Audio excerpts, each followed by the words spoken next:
Mga kapatid, ang mabuting balita ng kaligtasan.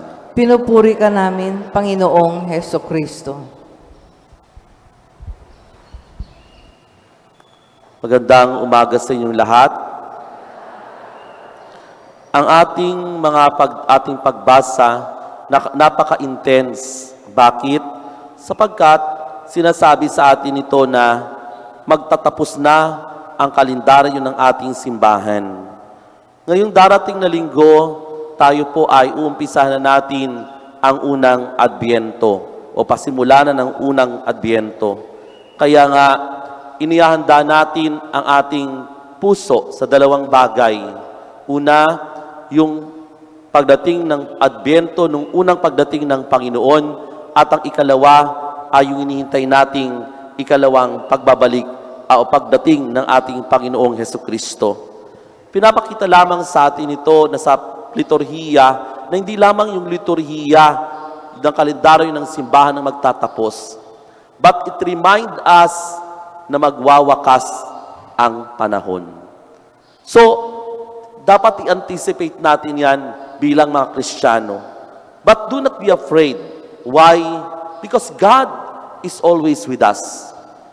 Kaya nga po, sa ating gospel ngayon, anong mensahe tungkol sa darating na katapusan? May ginamit si Jesus na imagery. Ano po yun?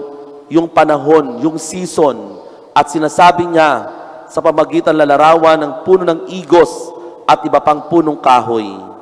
Ano sabi niya?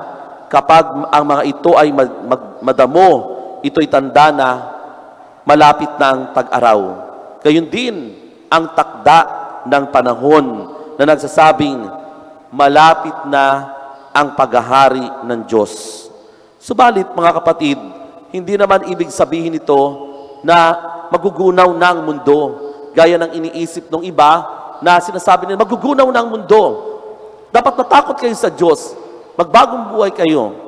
Kaya po, yung iba, ang dala sa atin ay takot. Hindi naman talaga yung pagmamahal ng Diyos.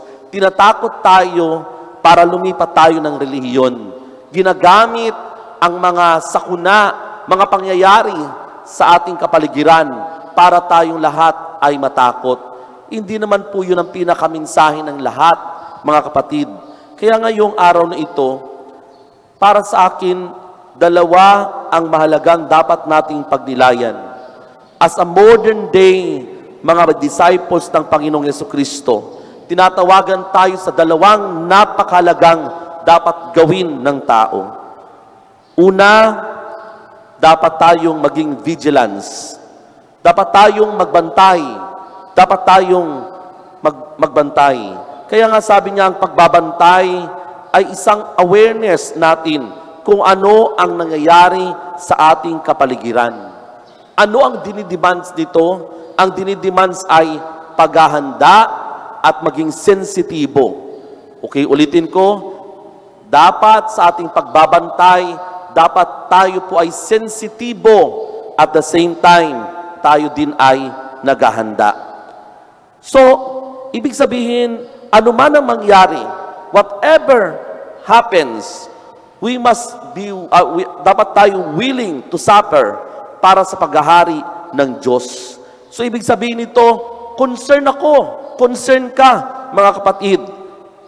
Hindi lang sa aking sarili, hindi lang sa aking sariling kaligtasan, hindi lang sa ating kaluluwa na nagdarasal tayo dito.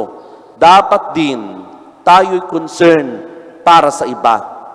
Lalong-lalo na yung mga taong hindi nakakakilala at tumatanggap sa Diyos. Para sa akin, challenge ito bilang mga propeta at mga evangelists kung saan ay tayo'y spokesperson ng Panginoon para ipahayag ang mabuting balita. Ulitin ko, matagal na kayo, pero dapat ipahayag ang mabuting balita. Mabuting balita, hindi chismis. Amen? Hindi marites, no? Kasi yan ang problema ngayon. Punta ng punta sa mga bahay. Hindi naman talaga dala ang announcing the good news. Ang dala, chismis. Sa dulo ng lahat, away-away, gulo-gulo. Amen? Kaya sabihin mo sa katabi mo, huwag kang marites. Kaya nga, ang buhay natin ay dapat maging saksi, maging martir. Amen? Already, pero alam natin na hindi pa darating yung paghahari ng Diyos, pero ready tayo. Anytime, we are ready. Dapat mag-reflect sa buhay natin na totoong tinanggap natin ang Diyos. At sa pamamagitan ng buhay natin, makikita at papahayag ang paghahari ng Diyos. Pangalawa, my brothers and sisters, dapat magkaroon tayo ng call to action, especially sa ating pagpaparangal, pagpupuri, pagdangal sa Diyos. Tinatawag tayong lahat na purihin at i-acknowledge natin ang masaya at maligaya sa pamamagitan ng gawa ng Diyos sa ating mga buhay. That truly ginagawa natin ang kalooban ng Diyos.